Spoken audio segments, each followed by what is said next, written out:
Hi, I'm E.D. Lewis, and welcome back to Nocturnal Reviews. And as you can see, Dark Shadows time. So today we're going to do something a little bit different, though. It's not a Dark Shadows review. I'm actually going to be doing some Dark Shadows, just highlighting Dark Shadows ish books. Now, I've reviewed all these before, so I'm not going into great detail, and I don't want to spoil. I just want to highlight some books that are very Dark Shadows-like. Now, these are not Dark Shadows novels, so they're not like the Laura Parker books, Angelique's Descent, The Salem Branch, so on and so forth, or Dreams of the Dark by Stephen Mark Rainey and Elizabeth Massey, and the Marilyn Ross books. These are not Dark Shadows novels at all. These are novels that are very much like Dark Shadows. Now, these are not things that inspired Dark Shadows. These all came... Well, one of them came around the same time, I think. I can't remember the year it came out. I'll have to look into that, and maybe I'll pop it on the screen when it came out. But many of these have come out way, way after the fact. Now, if you're looking for books and stories that inspire Dark Shadows, check out Terror at Collinwood. I recently finished Penny Dreadful's multi-part series covering the stories that inspired Dark Shadows, and Dark Shadows, used said storylines. Now, on my Goodreads, I do have a tag for Dark Shadows-like books. I literally have it listed as Dark Shadows. They put the dashes in there, so it's Dark-Shadows-like in my library. So one of the books I'm going to have to add in here because I, for some reason, don't have it in here, but that's okay. So, like I said, these are all books that have that feel of Dark Shadows, at least in some way. First off, I'm going to go with The Whispers of Wuthering House, a Victorian tale of shadows, secrets... Sorry, cut off. And The Silent Beyond by Evangeline Blackthorne. Now, this one came out in 2025, just last year, just barely over a year ago. And this one tells the story of a young girl who inherits a house, but it's full of secrets, and she comes face to face with the supernatural and experiments having to do with paranormal research in the Victorian era and a lineage. Not to mention, she may or may not carry a very close resemblance to a previous family member. The next one is my only vampire one, I think, on this list. I do have a list of, at least 10 or so books on Goodreads for this, but I'm only doing 5 for this video, so this is my only vampire one you're gonna hear me talk about right now, and that is Dracula Bound in Blood by Morgan Black. This one came out in October of 2024, so it's a little under 2 years old. This one I thought was absolutely exceptional, one of my favorites on this list for sure. And this one is an MM dark romance. So this one puts Jonathan Harker and Dracula together, which a few years back or so, I honestly would not have, I would have been like, what? Why? That doesn't make any sense. But by the time I discovered this book, I was intrigued. I'm like, yeah, okay, I'm down for this. And I loved it. It does go some interesting places that I was just like, whoa. And it's definitely a dark romance. It's not as dark as some romances that I have read, because there is a dark romance I have yet to review yet, because I want to read the second volume and review them together. That's way darker than this, but this one tells the typical Dracula story of Jonathan Harker going off to settle some accounts with Dracula, and he has some adventures along the way, and also some adventures at Castle Dracula. Jonathan Harker is also in a sham engagement, an engagement of,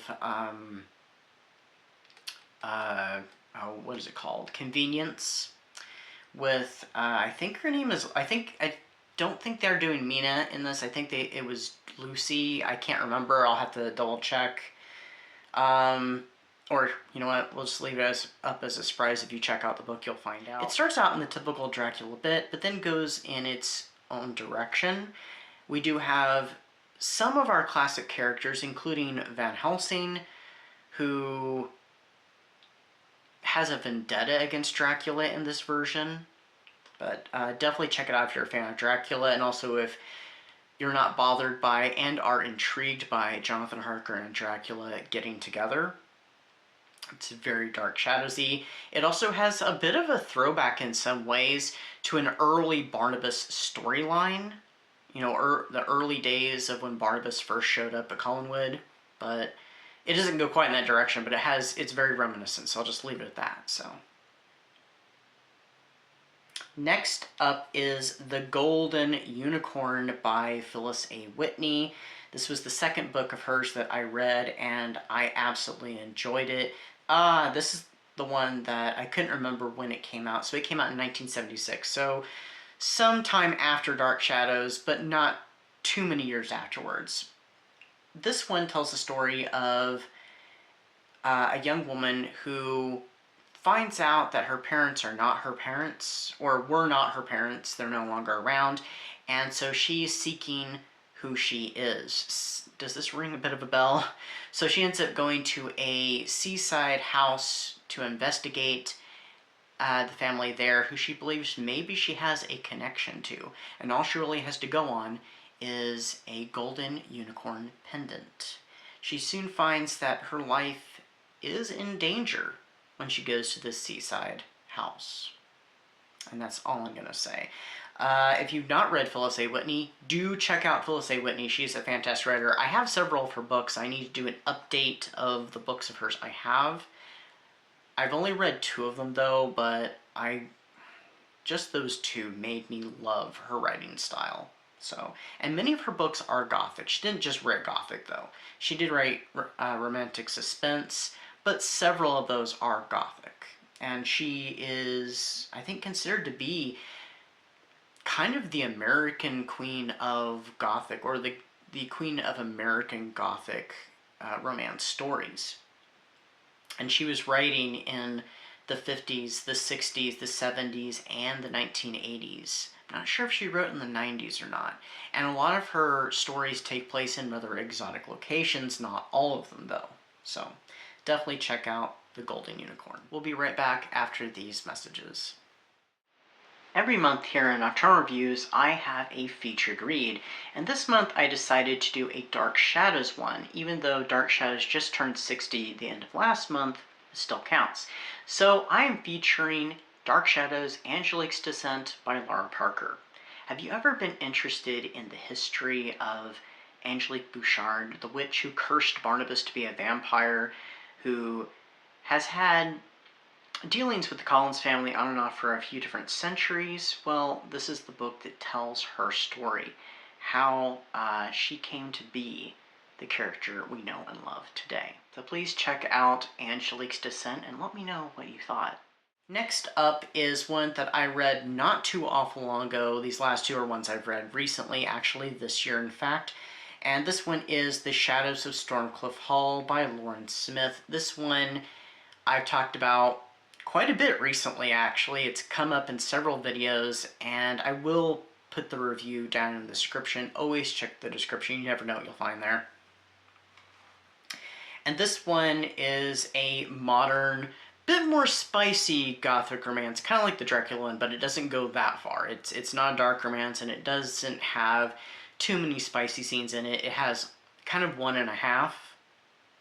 And if you read the book, you know what I mean by the half, and that one's fairly early on. So this one is about a young woman who is doing a thesis on a allegedly haunted manor house in the UK, and Bastian, the Earl of Weymouth, I am looking at my notes here, is recently renovating his house when they both discover that there is indeed a family curse that has been haunting the family for several generations, and they may or may not be the key to breaking said curse.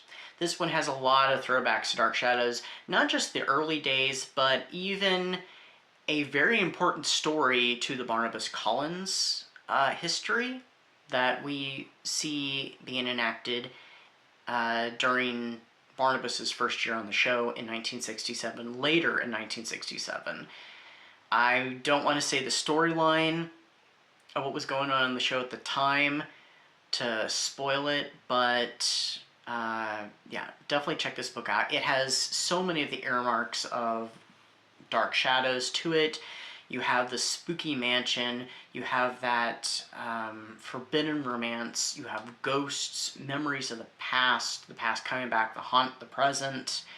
You have an ancient, well, not ancient curse, but a generations old curse that's haunting the family. You have another element I cannot say because of the spoilers. And it's got a bit of spice to it too. This is one that I've said it multiple times, and I'm gonna keep saying it probably every time this book comes up. Please do check this book out. The author does have an idea for a follow-up book. I don't know if it would be with the same characters or the same universe, but another, I assume another gothic romance in the same vein, because this was supposed to be the start of a series, but the first book has got to sell a little bit more before she can write that second book. So please, please, please do check this book out if you are interested. It is almost like an alternate version of Dark Shadows, to be honest. It really is. So my last one is one that I recently read less than a month ago, and that is The Only One Left by Riley Sager. I read this as part of my summer spooks, and it's very early days Dark Shadows Victoria Winters, because this one is about a caregiver who has fallen under hard times because she's been recently suspended due to the death of her previous charge. She is given another chance, and she is sent to the infamous Hope's End, which is a house on, pretty much on a hill, on the edge of a cliff, and she is to care for this infamous woman who's very much kind of a Lizzie Borden type. And that's all I'm going to say. I do have a review for this one also. I'm going to put that in the description. I've reviewed all these, but I'm only going to put a couple of the reviews in the description. So, like I said, check the description. This one's very Dark Shadows as well. All these are, and they're all excellent reads.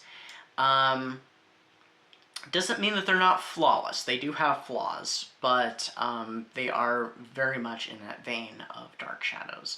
So, of course, this was in further celebration of 60 years of Dark Shadows, which is going to be going on all year on this channel. And, of course, next year we're also going to have the 60th anniversary of Barnabas Collins. So, anyway, that's what I've got for you today. Until next time, stay safe, stay spooky, and I'll see you then. Bye-bye, and namaste.